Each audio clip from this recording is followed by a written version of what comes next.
Express news కి స్వాగతం. సంగారెడ్డిలో లవివేక్ వెంకటస్వామి మాల ఉద్యోగుల సభలో పాల్గొన్నారు. సంగారెడ్డి అంబేద్కర్ భవన్లో మాల ఉద్యోగ సంఘం ప్రథమ వార్షికోత్సవ సభ.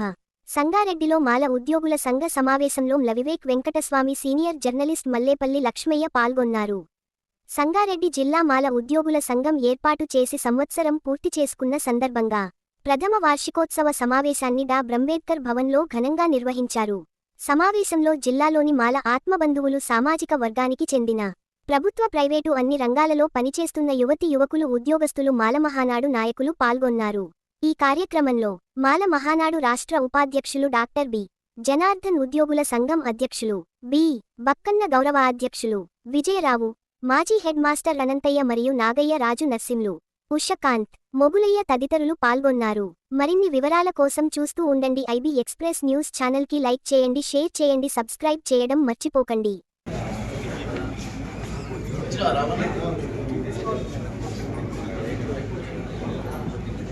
క్షమించాలి. మెదక్ జిల్లా అంబేద్కర్ యువజన సంఘం అధ్యక్షులు శ్రీ దుర్గాప్రసాద్ గారిని వేదికపై రావాల్సిందిగా ఆహ్వానిస్తున్నాం.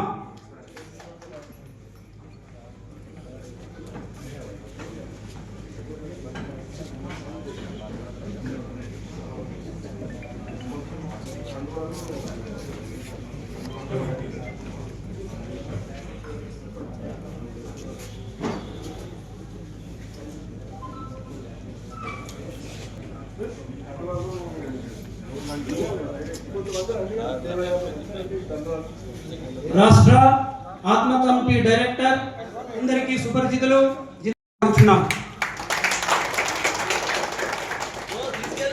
రండి sir. Raju, thank you sir, ధన్యవాదాలు.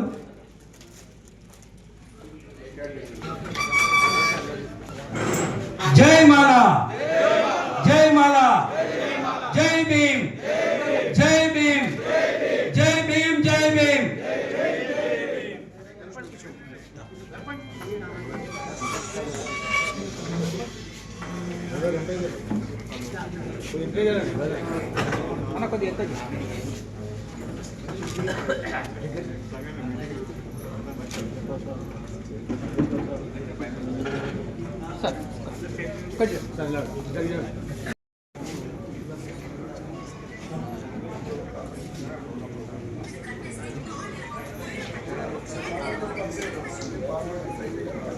అందరికీ జై భీమ్, జై మాలా. మన సమస్యలు ఏంటి, ఏం కథ అనకుండా సైలెంట్గా మనం ఏవైతే ఉన్నాయో, ఇప్పుడు మన సంఘం ఏర్పడి 1 సంవత్సరం పూర్తి అయింది. ఈ రోజుకు 2024లో స్టార్ట్ అయ్యి 2000 ఇంటర్ అని ఈ యొక్క సభ ఏర్పాటు చేసుకున్నాము. ఎందుకంటే ఎంప్లాయీస్ అన్న కనీసం ఇంటర్ అనే ఉద్దేశంతో ఈ సభను ఏర్పాటు చేసుకున్నాం సార్. మాకు మనం నడిపించుకుందాం. ముఖ్యంగా మన ముఖ్య అతిథి వివేక్ సార్ ఈరోజు షెడ్యూల్ చాలా టైట్గా ఉంది, అయినప్పటికీ మన మధ్యలోకి వచ్చిండు. చాలా సంతోషం. వారికి హృదయపూర్వకంగా స్వాగతం చెప్తున్నాను మీ అందరి తరఫున. నేను మీలో ఎవరైనా విన్నారో లేదో, నేను కాకా గారి సభలు కూడా అటెండ్ చేశాను. నేను 1973లో బీకామ్ సెకండ్ ఇయర్ చదువుతున్నాను. బోయి భీమన్న గారు గుడిసెలు కాలిపోతున్నాయి అని ఒక పుస్తకం, వచన కవిత పుస్తకం వేశారు. ఆ సభలో నేను పాల్గొన్నాను. ఆ పుస్తకాన్ని కాకా గారికి, గౌరవ కీర్తిశేషులు వెంకటస్వామి గారికి అంకితం ఇచ్చారు. నేను ఆ సభను అటెండ్ చేశాను. అట్లా అది జ్ఞాపకం ఉన్నప్పటికీ ఇంకా తరచు నేను హైదరాబాద్లో ఉన్నప్పుడు ఇట్లాంటి మీటింగ్స్ అన్ని అటెండ్ చేసేవాడిని.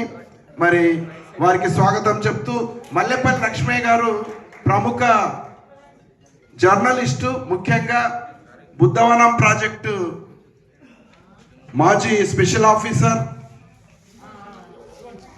మళ్ళీ director, centre for Dalit studies. గత ఆదివారం పెద్ద ప్రోగ్రాం చేశారు సార్.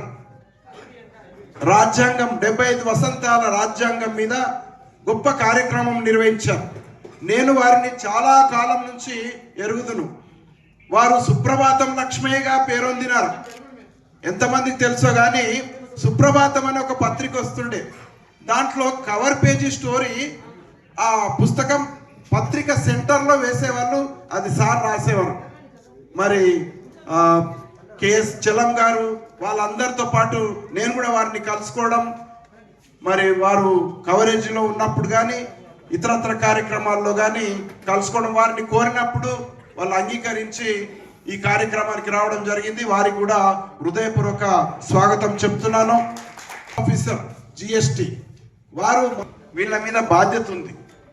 బాబాసాహెబ్ అంబేద్కర్ ఏం చెప్పిండు? పే బ్యాక్ టు సొసైటీ అన్నాడు. ఎందుకు? మనం మర్చిపోయిన మన మీద ఉన్నటువంటి భారాన్ని, బాధ్యతని మర్చిపోయినాం మనం.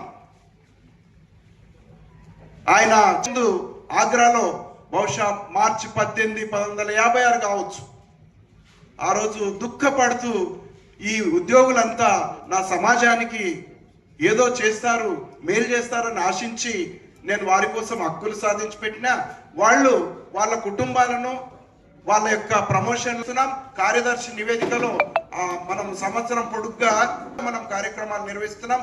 సరిగ్గా ఇదే రోజు 2 ఫిబ్రవరి 1900 సిగ్గు తెచ్చుకోవాలి అని చెప్తూ పాట పాడుతున్నాడు. ఆ కార్యక్రమాలు విజయవంతం చెంది మీరు స్ఫూర్తి పొంది మరి ఇంకా చాలా మంది రావాల్సిన అవసరం ఉంది. చెన్నూరు శాసన సభ్యులు పెద్దలు గడ్డం వివేక్ వెంకటస్వామి సార్ గారికి, అట్లాగే senior journalist, centre for Dalit studies chairman, Buddhavanam మాజీ special officer, international Buddhist travellers association అధ్యక్షులు పెద్దలు మల్లెపల్లి లక్ష్మయ్య సార్ గారికి, పెద్దలు అనంతయ్య సార్ గారికి, వేదిక పైన ఉన్న పెద్దలు నాగయ్య గారికి, అట్లాగే ఈ జిల్లాలో ప్రముఖ కవి, సహజ కవి మిత్రులు రామచంద్ర భీమవంశి గారికి, వేదిక ముందున్నటువంటి పెద్దలు మిత్రులందరికీ పేరు పేరున జై భీములు తెలియజేసుకుంటున్నాను. మరి ఈరోజు మనం రాష్ట్రంలో జరుగుతున్న అన్ని పరిస్థితులను గమనిస్తున్నాం. ఈ సభ ఉద్యోగుల సభ. మరి బాబాసాహెబ్ అంబేద్కర్ గారు చెప్పినట్టు ఇప్పుడే అనంతయ్య సార్ గారు ఒక ముక్కలో చెప్పిండు, pay back to the society. మరి మన బాధ్యత ఏంది? గతాన్ని నేను ఏమాత్రం దాన్ని స్పృశించను.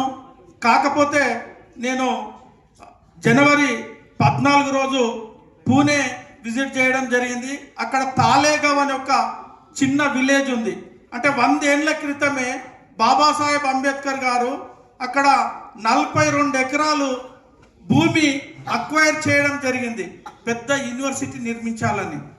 మరి ఏమి లేని కాలంలోనే అన్ని ఉద్యమాలను నిర్మించి తన ఆరోగ్యాన్ని లెక్క చేయకుండా మొత్తం దేశవ్యాప్తంగా తిరిగి డబ్బులు, ఆయన వచ్చిన న్యాయవాద వృత్తిలో సంపాదించిన డబ్బులతోని ఆ కాలంలోనే 42 ఎకరాలు సంపాదించింది.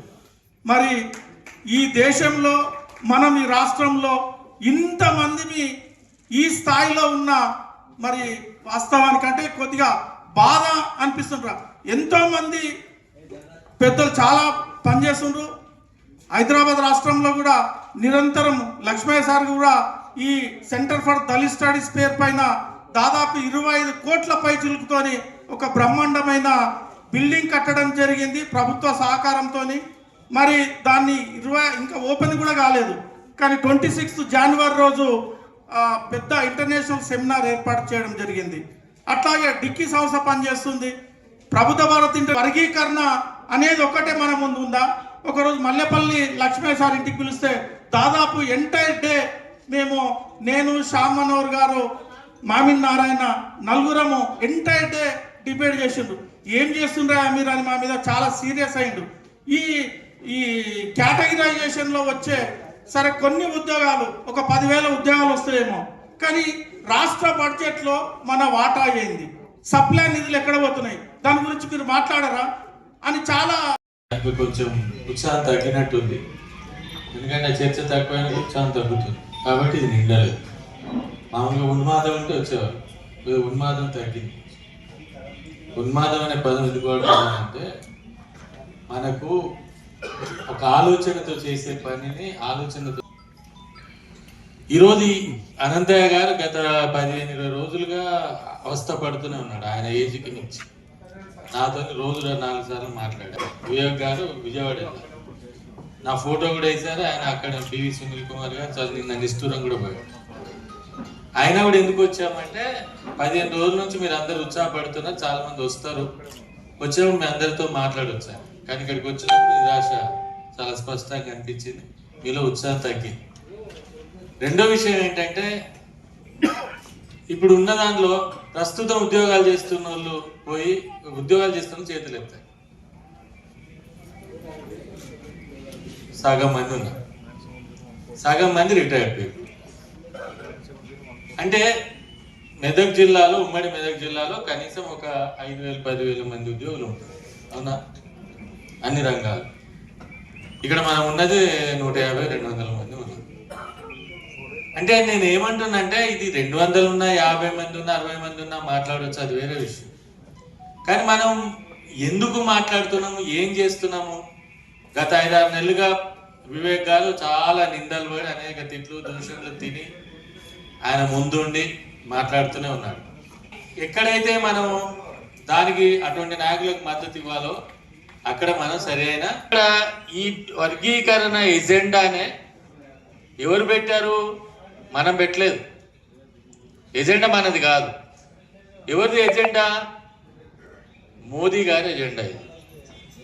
నరేంద్ర మోదీ అనే ఒక వ్యక్తి మందకృష్ణ మాదిగనో లేక ఇంకో ఎంఆర్పిఎస్ ఇంకోరి భుజం మీద నుంచి కాలుస్తున్నాడు. ఈ ఎజెండాను ఫిక్స్ చేయడానికి దీని మీద మనం అనేక రకాల వివరణలు ఇప్పటికీ అన్ని మీటింగ్లు వచ్చాం. వివేక్ గారితో సహా అనేక మంది మాట్లాడారు. మనం పెడుతున్నది ఏంటి?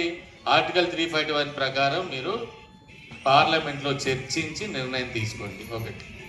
రెండోది, ఎంఆర్పిఎస్ నిర్ణయానికి నరేంద్ర మోదీ లాంటి ప్రధానమంత్రి మద్దతుగా ఉన్నప్పుడు, పార్లమెంట్లో మెజార్టీ కూడా ఉన్నప్పుడు, చంద్రబాబు నాయుడు లాంటి వాళ్ళు కూడా సపోర్ట్ చేస్తున్నప్పుడు పార్లమెంట్లోనే బట్టి ఒక చట్టం ఎందుకు చేయట్లేదు? మూడో ప్రశ్న ఏంటి? మోదీ గారి పాలన ఉన్న రాష్ట్రాలు చాలా ఉన్నాయి. ఏది? మధ్యప్రదేశ్, ఉత్తరప్రదేశ్, రాజస్థాన్, ఒక హర్యానా తప్ప. ఇవన్నీ మహారాష్ట్ర. ఇవన్నీ రాష్ట్రాలు ఎందుకు చేయట్లేదు? చెయ్యమని ఎందుకు మిగతా వాళ్ళు అడగట్లేదు? హర్యానాలో ఒక దారిలో చేస్తే హర్యానా నుంచి హైకోర్టుకి వెళ్ళారు. ఇప్పుడు హైకోర్టులో నోటీస్ ఇచ్చింది గవర్నర్. అంటే ఈ తతంగం అంతా ఎందుకు జరుగుతున్నది?